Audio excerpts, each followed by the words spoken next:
morning, students. Now we'll study the next point in this topic, units and measurements, that is conventions for the use of SI units. So last time we have studied the types of physical quantities such as fundamental quantities, derived quantities. Then we have studied systems of units, in which we have studied SI system. You know that for measurement of any physical quantity, there is the magnitude of that measuring quantity and unit of that physical quantity.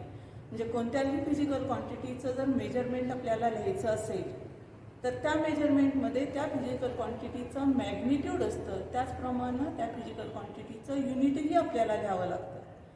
मग कुठल्याही physical क्वांटिटीला जर आपल्याला unit लिहायचं असेल तर ती units लिहित असताना कोणती कन्व्हेन्शन्स आपल्याला यूज करावी लागतात की ज्या रूल्सच्या सहाय्यानं आपण त्या फिजिकल क्वांटिटीची युनिट्स लिहू शकतो. ते रूल्स त्यालाच आपण कन्व्हेन्शन्स असं म्हणतो.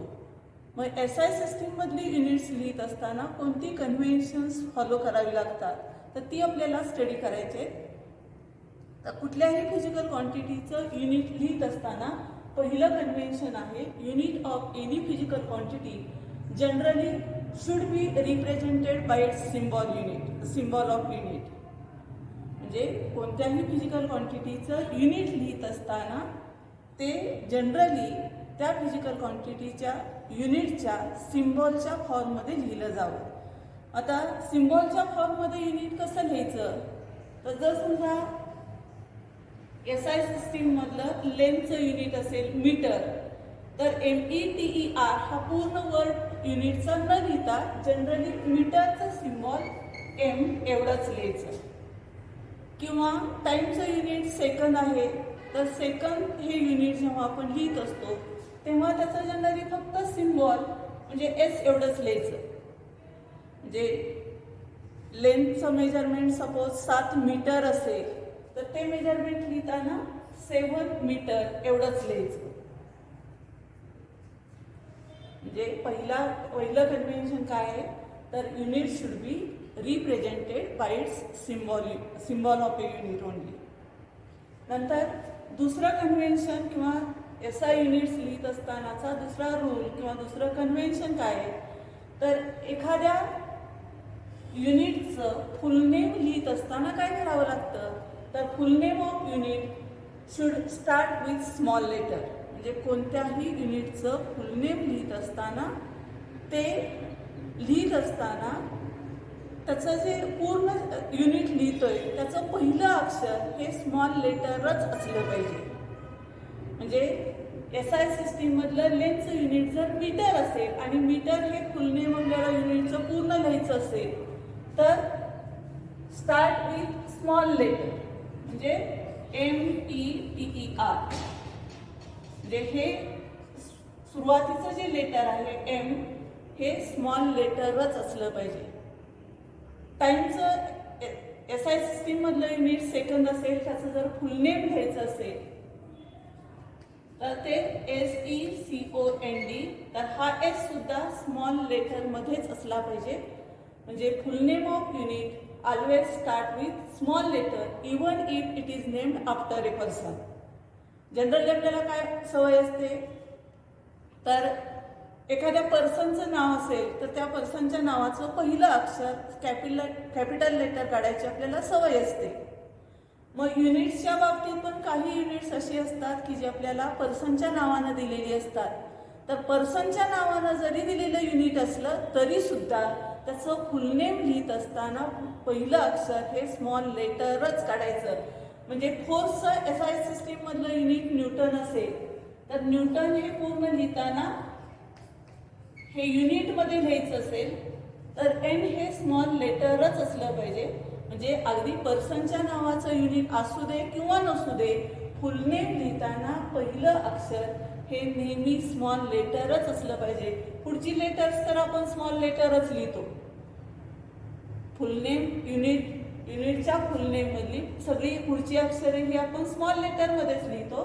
पहिलं अक्षर हे सुद्धा युनिटच्या फुल नेम मधलं स्मॉल लेटरच असलं पाहिजे even if it is named after a person. म्हणजे न्यूटन हे फोर्सचं SI सिस्टीममधलं युनिट आहे न्यूटन पूर्ण लिहित असताना अक्षर एन हे स्मॉल असलं पाहिजे. वरचं एसआय सिस्टीम मधलं युनिट जूल असेल तर JOULE मधला जे सुद्धा स्मॉल लेटरच असलं पाहिजे. हे झालं फुलनेम. फुलनेम लिहिताना त्या फुलनेम ऑफ युनिट मधलं पहिलं अक्षर हे नेहमी स्मॉल लेटरच असलं पाहिजे. नंतर दुसरं काय तर सिम्बॉल्स कशी लिहायची, युनिटची सिम्बॉल कशी लिहायची तर for a unit named after a person symbol has capital initial letter and symbols of all other unit has small initial letters. म्हणजे पर्सनच्या नावाचं युनिट असेल आणि त्याचं जर सिम्बॉल लिहायचं असेल तर ते सिम्बॉल लिहिताना मात्र पहिलं अक्षर हे कॅपिटल लेटर लिहायचं. म्हणजे फोर्सचं एसआय सिस्टीम मधलं युनिट न्यूटन आहे तर न्यूटनचं सिम्बॉल लिहिताना एन लिहायचं. वरचं एसआय सिस्टीम मधलं युनिट आहे जूल तर जूलचं सिम्बॉल लिहिताना कॅपिटल जे. म्हणजे पर्सनच्या नावाचं जर असेल युनिट आणि त्याचा सिम्बॉल असेल तर कॅपिटल इनिशियल लेटरनं लिहायचं. सिम्बॉल मधलं पहिलं अक्षर हे कॅपिटल लिहायचं. म्हणजे काही युनिट्स अशी असतात की त्या सिम्बॉलमध्ये एकापेक्षा जास्त लेटर्स पण असतात. म्हणजे सपोज पास्कल असेल तर PA हे त्याचं सिम्बॉल असेल तर P कॅपिटल काढायचा, A मात्र स्मॉल. एकच सिम्बॉलमध्ये लेटर असेल तर ते पहिलं लेटर जे असतं ते कॅपिटल लेटर लिहायचं जर पर्सनच्या नावाचं असेल तर. आणि पर्सनच्या नावाचं युनिट नसेल तर सिम्बॉल हे नेहमी काय करायचं स्मॉल लेटरमध्येच लिहायचं. म्हणजे लेनचं एसआय सिस्टीम मधलं युनिट मीटर असेल तर मीटरचा सिम्बॉल स्मॉल एम. टाइमचं एसआय सिस्टीम मधलं युनिट सेकंद असेल तर त्याचं युनिटचा सिम्बॉल स्मॉल एस. म्हणजे इथं फक्त हे लक्षात ठेवा युनिटचं फुलनेम लिहित असताना full name of unit always start with small letter even if it is named after a person. पर्सनच्या नावाचं असू दे किंवा नसू दे फुलनेम युनिटचं लिहित असताना पहिलं अक्षर हे स्मॉल लेटरच काढायचं. युनिटच्या बाबतीत सिम्बॉल ऑफ युनिटच्या बाबतीत मात्र जरा असं वेगळं आहे. पर्सनच्या नावाचं युनिटचं सिम्बॉल असेल तर पहिलं अक्षर हे कॅपिटल लेटर काढायचं. पर्सनच्या नावाचं जर युनिट नसेल तर मात्र सिम्बॉल मधलं पहिलं अक्षर हे स्मॉल लेटर असलं पाहिजे. नंतर तिसरं कन्व्हेन्शन आहे symbol do not take plural form. Symbols ही कधीही प्लुरल फॉर्म मध्ये लिहायची नाही. म्हणजे कसं जर समजा आपण असं म्हटलं की फोर्स ऑफ 5 न्यूटन्स म्हणताना आपण काय म्हणतो फोर्स ऑफ 5 न्यूटन्स. पण सिम्बॉल ते युनिटचं लिहित असताना 5 न्यूटन तर 5N एवढंच लिहायचं, न्यूटन्स असं लिहायचं नाही. तर करेक्टली कसं लिहायचं 5 न्यूटन. म्हणजे symbol of units he plural form मध्ये लिहायची नाही. न्यूटन्स म्हणून एनच्या पुढे एस लिहायचा नाही. 5 न्यूटनचा फोर्स असेल तर 5 आणि N न्यूटनचं सिम्बॉल. नंतर चौथं कन्व्हेन्शन आहे symbols of units do not contain full stop or any other punctuation mark at the end of recommended letter. म्हणजे युनिटचं सिम्बॉल लिहिल्यानंतर जनरली आपल्याला सवय काय असते शॉर्टकटमध्ये काय लिहिलं म्हणजे मी म्हटलं की माझं नाव काळे AS आहे तर ए पूर्ण नावाचं शॉर्टकटमध्ये ए लिहिलंय म्हणून मी काय करते ए लिहिला की लगेच फुल स्टॉप, एस लिहिलं की लगेच फुल स्टॉप. म्हणजे पूर्ण नावाचं शॉर्टकट लिहिलं की आपल्याला नावात मधली सवय असते की लगेच फुल स्टॉप द्यायचं. पण युनिट्स लिहित असताना मात्र symbols do not contain full stop or any other punctuation marks at the end of recommended letters of the symbols of units. म्हणजे सिम्बॉल्स ऑफ युनिट्सच्या पुढं कुठलंही फुल स्टॉप किंवा पंक्च्युएशन मार्क द्यायचा नाही. हे एक कन्व्हेन्शन. म्हणजे फोर्स ऑफ 5 न्यूटन आहे तर लगेच फुल स्टॉप द्यायचं नाही. करेक्ट काय आहे तर 5 आणि N एवढंच करेक्ट असेल. नंतर पाचवं कन्व्हेन्शन आहे unit should be written as 1 ratio only. म्हणजे काही काही युनिट्स जी असतात त्यात मल्टिप्लिकेशन डिव्हिजन त्या म्हणजे न्यूमरेटरमध्ये काही युनिट्स असतात, डिनॉमिनेटरमध्ये काही युनिट्स असतात. म्हणजे सपोज आपण असं कन्सिडर केलं की ॲक्सिलरेशनचं युनिट असतं मीटर पर सेकंड स्क्वेअर. मग मीटर पर सेकंड स्क्वेअर हे मीटर पर सेकंद असं लिहायचं नाही, एकाच रेशोच्या फॉर्ममध्ये लिहायचं. तर हे फक्त एवढंच लिहायचं मीटर पर सेकंड स्क्वेअर, किंवा असं लिहिलं तरी चालेल metre second raise to -2, metre into second raise to -2 असं लिहिलं तरी चालेल. एकच रेशोच्या फॉर्ममध्ये लिहायचं. मीटर पर सेकंड स्क्वेअर असेल तर मीटर पर सेकंद असे दोन दोन रेशोज वगैरे लिहायचे नाही. म्हणजे न्यूमरेटरमध्ये 1-2 फिजिकल क्वांटिटीज असतील, डिनॉमिनेटरमध्ये 1-2 असतील, तर 2-2 रेशोज लिहायचे नाहीत युनिट्समध्ये. तर एकच रेशो असला पाहिजे. म्हणजे ॲक्सिलरेशनचं युनिट आपण लिहिणार मीटर पर सेकंड स्क्वेअर.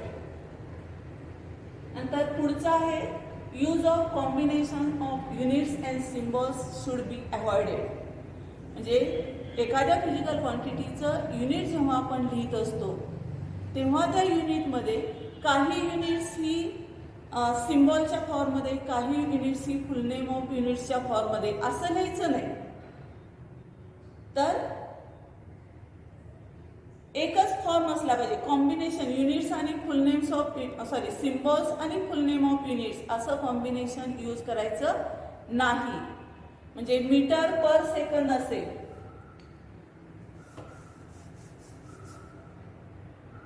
तर मीटर पर सेकंद असेल तर मीटर पर सेकंद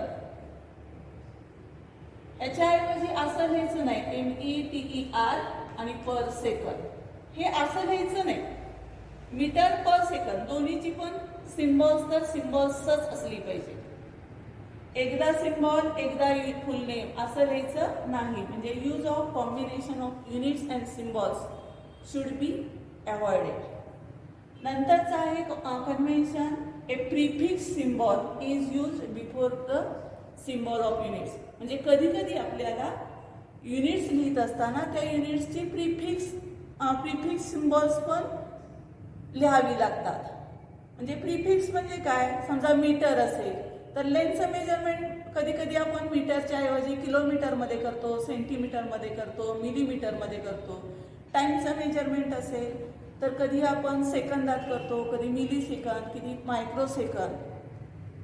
तर मिली सेकंद हा प्रिफिक्स जर लिहायचा असेल, म्हणजे मिली सेकंद हे जर टाइमचं युनिट लिहायचं असेल तर M आणि S जवळजवळ लिहायचे, स्मॉल लेटरमध्येच लिहायचं. आणि 1 मिली सेकंद म्हणजे असतं 10⁻³ सेकंद. कधी कधी आपण प्रिफिक्स हा मायक्रोचा यूज करत असेल तर 1 मायक्रो सेकंदची किंमत असते 10⁻⁻6 सेकंद. नॅनो सेकंद असेल तर 1 नॅनो सेकंदची किंमत असते 10⁻⁹ सेकंद. म्हणजे कधी कधी आपल्याला त्या युनिट्सची प्रिफिक्सेस पण लिहिता येतात युनिट्सच्या फॉर्ममध्ये, सिम्बॉलच्या फॉर्ममध्ये. म्हणजे प्रिफिक्स हा त्या युनिटच्या अगोदर लिहायचं लेटर असतं. मिलीसाठी प्रिफिक्स कोणता आपण वापरतो तर स्मॉल लेटर M. मायक्रो असेल तर त्यासाठी स्मॉल लेटर म्यू असतं. तर एकापेक्षा जास्त प्रिफिक्सेस पण सिम्बॉलमध्ये लिहायची नसतात. एकच प्रिफिक्स आपण युनिटमध्ये लिहू शकतो. 1 मिली मायक्रो सेकंद असं आपण म्हणू शकत नाही. तसे 2-2 प्रिफिक्सेस यूज करायचे नसतात. एकच प्रिफिक्स आपण युनिट्समध्ये यूज करू शकतो. आणि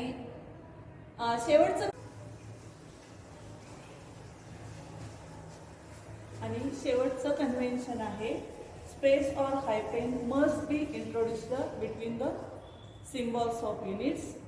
म्हणजे सिम्बॉल्स ऑफ युनिट्समध्ये जर युनिट्सची मल्टिप्लिकेशन असेल किंवा डिव्हिजन असेल तर स्पेस किंवा हायपेन 2 युनिट्सच्या मध्ये लिहिलेला असला पाहिजे. म्हणजे जर समजा आपण असं कन्सिडर केलं की व्हेलॉसिटीचं युनिट आहे मीटर पर सेकंद ते आपण असं लिहितो मीटर सेकंद रेज टू -1. तर मीटर आणि हा सेकंद या दोन लेटर्स किंवा दोन सिम्बॉलच्या मध्ये स्पेस लिहिलेला असला पाहिजे, किंवा मीटर सेकंद रेज टू -1 च्या मध्ये हा डॅश की ज्याला आपण हायपेन म्हणतो. म्हणजे दोन युनिट्सच्या मल्टिप्लिकेशनच्या मध्ये मल्टिप्लिकेशन असेल तर त्या दोन युनिट्सच्या मध्ये एक तर स्पेस द्यायचा किंवा हायपेन द्यायचा. म्हणजे मीटर पर सेकंद हे युनिट लिहिताना मीटर आणि सेकंद रेज टू -1 च्या मध्ये स्पेस द्यायचा, ते असं द्यायचं, किंवा मीटर सेकंद रेज टू -1 च्या मध्ये डॅश लिहायचा. मीटर सेकंद रेज टू -1 हे अशा पद्धतीने लिहायचं नाही, मीटर आणि सेकंद एकमेकांना जोडून लिहायचं नाही. म्हणजे मीटर आणि सेकंद जर एकमेकांना जोडून लिहिलं तर याचा अर्थ असतो मिली सेकंद. इथंच आपण बघितलंय metre second M small M आणि एस जर जवळजवळ असतील तर त्याचं मिनिंग होतं मिली सेकंद. म्हणजे एम आणि एस एकमेकांच्या जवळ लिहायचं नाही, तर दोन युनिट्स मध्ये स्पेस किंवा हायपेन दिलेला असला पाहिजे. Okay, thank you.